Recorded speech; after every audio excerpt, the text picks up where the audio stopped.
Everyone, welcome. We're going to be talking about drop servicing versus drop shipping and which one's right for you. If you're watching this video, you're probably just starting out or want to explore your options of starting an online business, and that's what we're going to be exploring today. This is Crossing Seas, where I want to help you adventure from employee to employer. My name's Court Crossan. I'm going to be helping you guys through this video. Alright, what is drop servicing? Drop servicing is a business model where customers buy a service from you. Then you pay someone else to provide that service. So here's an example. Either you go find the customer or the customer comes to you. You take their order, there's a transaction, and then you give the service, the instructions to the freelancer. The freelancer will actually provide the service. Say it's web design, optimizing something, or let's say something along the lines of video editing. Then it gives it back to you. You package it, you make sure it's up to standard, and then you give it back to the customer. Now, the key is to actually charge your customer more than what you're paying the freelancer, and then you keep the difference. So drop servicing, here's some pros and cons. The pros, simple and easy. You don't actually use your skill set. You don't have to be a web designer. You don't have to be a graphic designer. You don't have to actually have a skill set except for maybe sales. You always, no matter what business you're in, you're having to sell something. So you still play a part. Like, you have to get the customers. But it's pretty simple and easy to use, to do. There's no inventory, no storage, or anything like that. It's less risky. You don't have to put a lot up front to actually start this business. You're not going to get in a lot of debt, so if it fails, you'll lose some money, but it's not going to be like hundreds of thousands of dollars you're losing. High profit margins, because you're not actually buying product, and actually freelancers to do their work that that you're asking them to do. It's pretty they're pretty reasonable, and so you could actually turn, because hosting a website's not that expensive, and freelancers are pretty inexpensive. You have high profit margins. All right, you get to work remotely. You're not tied down to a specific location. Like, say if you open up a McDonald's or a Starbucks, you're tied to that location. You need to make sure that that location is running. So if you go around the world, you won't be able to run it yourself. So if you do a website or anything like that, an online business, you can actually work anywhere in the world. And one thing that's good about drop servicing, especially if you have if you work with other businesses, they'll put you on like a 5-year contract. You'll have reoccurring income, predictable income, and so that's a big positive. Some cons on it: remember, the freelancers are not your employee, so the managing the delivery time is going to be hard. You're working remotely with them, with the freelancers, so they may have some technical issues. They may have get backed up on work because they have work from other people trying to hire them for a specific task. So I suggest getting a few freelancers, contacting relationships with them. Customer satisfaction, you always have to deal with that. If you get a bad freelancer and the customer, or you even get like a customer that is just impossible to satisfy, that's going to be a hard thing to deal with. It's something that's always there, though. Competition is high because it's easy to set up, and the potential could be very high. There's going to be high competition. The competition is going to be pretty, I wouldn't say fierce. All you really have to do is master your craft.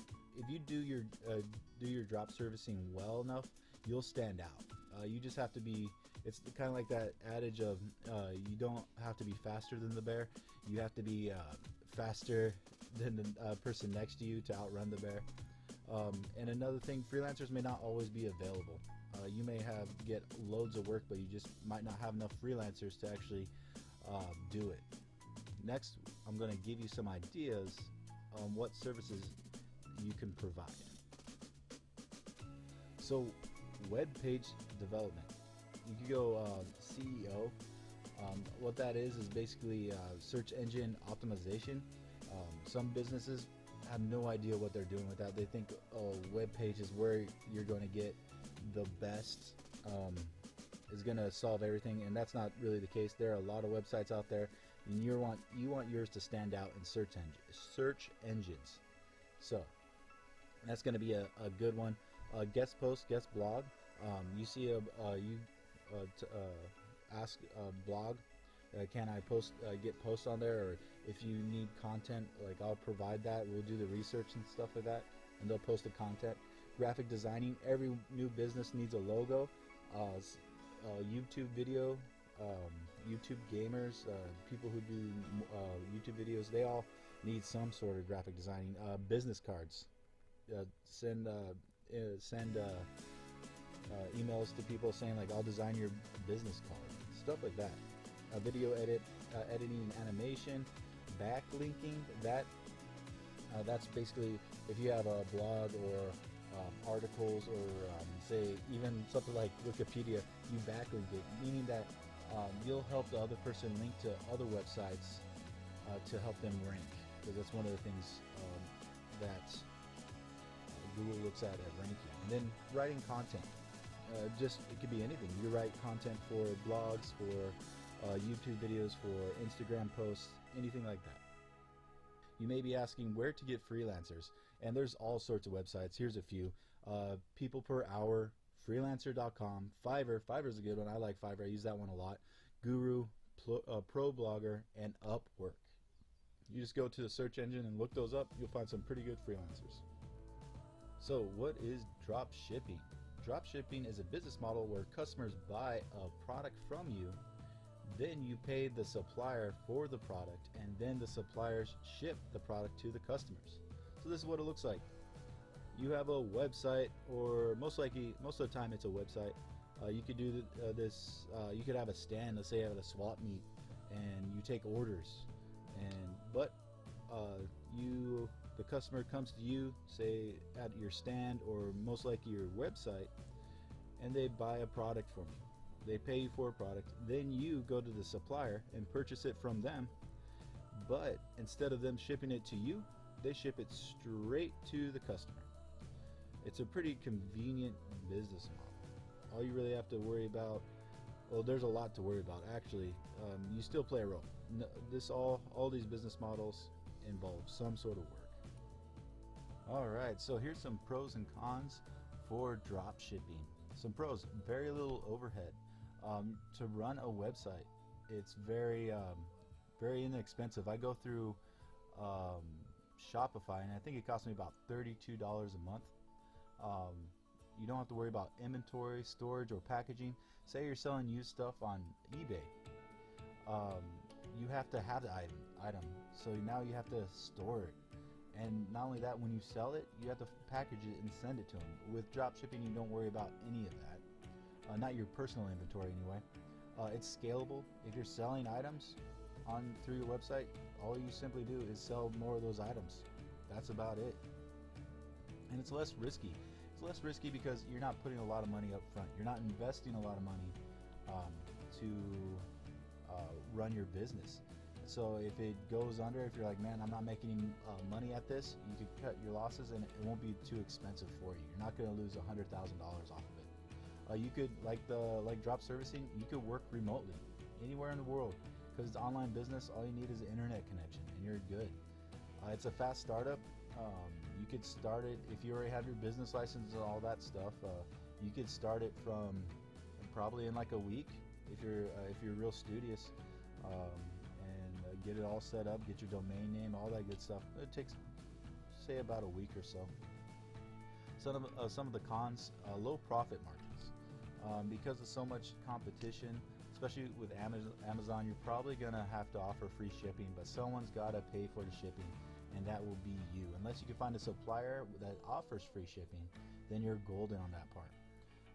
Supplier inventory issues. So because it's drop shipping, you might find an item that's selling hot but um, but the supplier either stops making it or they just run out. So all of a sudden you have to deal with their inventory issues. So you may have a hot selling item that you have to discontinue or offer refunds. Um, Shipping can get confusing because they're not shipping it to you, they're shipping it to the customer. So you have to be conscious of where your customer is buying it from, what country they're from. And they may have it may have restrictions where you can't actually get it to them. So, or your supplier may not ship to that. I had a someone buy for me like cinnamon pills. Sorry, it's hard for me to say. And the supplier did not ship to that region, and I had to give them a refund. It was really like upsetting because I was just starting out, and I finally made my first sale. I was like, yes, and then I had to refund them the money. It was a bummer. There's a high volume of competition. Again, it's easy to get into, so there's going to be a lot of competition, but it just comes down to you mastering your craft. So if you do it better than the next guy, then people are going to see you, and you're going to start building results. There's going to be quality control issues, um, just like with anything. If you had your own, you were making it and packaging and sending it, you can look at it and be like, no, that's bad, or yes, that is good, and I send it out. That's up to my standards. With this, some suppliers quality will be better than others, so that's a real issue that you have. That's why you need to buy samples from suppliers and check it out. And sometimes they'll send you a good sample and then send the customer a bad one. Also, refunds. You're gonna have to deal with refunds. It's probably gonna be simpler or cheaper for you just to simply let them keep the product and refund them the money. But if you do it right, you can make money at it. You may be asking, where can I find suppliers? Some really good suppliers are AliExpress. This one's a very large one, so you're gonna have to really sort through it and find some decent suppliers, but they have thousands if not millions of suppliers listed on there. Adobe's really good. I like how they're organized. You can get like name brands, like say like Paris Hilton fragrance. You could sell that. Sunrise, that one claims to have the fastest shipping delivery speed. So if that's what you're really going for, Sunrise is a good one. Mega Goods is a US based drop shipper. So if you don't want to worry about going through customs or special taxes or tariffs or something like that, so Mega Goods is a good supplier for that. But with all this, you could just Google and find more suppliers. This is not an exhaustive list, so just keep an eye out for them. All right, so another question you have, but I don't have a website. Don't worry about it. The website is the easiest part. Just shop around. Really, there's plenty of hosts that could host your website. You don't need to know HTML. You don't need to know a lot of that stuff. A lot of them are just, you set it up, you open an account with them, and then they'll have themes, and then all you do is really customize the theme. It's just like, it's really easy. It's kind of like if you remember MySpace, how you could customize a lot of things on it. It's just like, it's a lot of ways, it's just like that. And so just shop around. I mean, the cheapest I've seen was like $32 a month.